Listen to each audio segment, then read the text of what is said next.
family tradition ruined your family? In my family, slim daughters were considered worthless, while heavier daughters were treated like currency. The bigger you were, the higher your bride price. At 13, every girl was sent to the fattening house for at least 2 years. Gaining weight wasn't optional, it was survival. I grew up watching cousins walk in healthy and walk out so heavy they had to be carried in chairs. My cousin Amara entered at 115 pounds and came out at 340. Within a week, she was married off to a man who actually paid more for her stretch marks. They called them beauty lines, but I'll never forget how she struggled to breathe walking to her own wedding. Life in that house was brutal. 6 meals a day, all forced down by the house mothers. We sat in circles, swallowing bowls of crushed millet mixed with butter, sugar, and camel milk. If you threw up, you had to eat it again. Waste.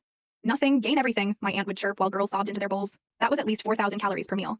They had tricks to force weight gain, salt baths to make you hold water, pills to boost your appetite. Exercise was banned except for throat stretches so you could swallow faster. When my sister Kayla tried sneaking in squats, they caught her, force-fed her until her stomach nearly burst, then made her eat standing up for a month as punishment. I was 11 when I discovered my grandmother's death book hidden in her closet while searching. For Eid money, it was filled with names and weights, page after page. Amara, 22, heart failure, 389 pounds. Fatu, 19, diabetic coma, 412 pounds. Marama, 24, stroke, 445 pounds. None of them lived past 30. But what made me sick was the profit column. Next, to every death.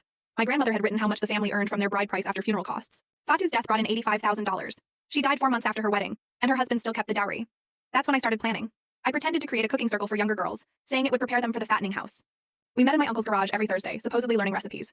In reality, I was teaching chemistry, how to use salt to hold 20 pounds of water weight for weigh-ins, how to make fake fat suits from fabric and memory foam, how to trigger bloating that faded right after measurement day. We got creative, practiced hiding food in our cheeks and spitting it out later, brewed herbal teas that curbed appetite but puffed up our faces, mixed fake weight gain shakes made of protein, powder and laxatives. The house mothers thought we were so committed. My biggest trick was convincing them to document progress for marriage ads. We took staged photos, learning the exact poses and clothes that made us look 50 pounds heavier. We even swapped in a broken scale that added 80 pounds during official weigh-ins. By the time I entered the fattening house at 13, I had built a network of 15 girls trained in the art of fake fattening. We shared clothes with hidden weights sewn inside. We learned to walk slow and breathe heavy, posing like we carried extra pounds. The house mothers praised us nonstop. Look how well Aaliyah gains, they'd say as I stepped onto the rigged diet scale. But at night, we flushed thousands of calories down the toilet. Some learned to vomit silently, others mastered swallowing tricks to keep food in their cheeks. Survival became an art. But everything collapsed at my cousin Decca's marriage viewing. She was supposed to weigh 300 pounds after 2 years in the house. The groom's family expected a massive bride, but when her fat suit slipped during the clothing removal ceremony, they saw she was barely 130. Chaos erupted. The groom's family demanded their money back, screaming that they'd been robbed.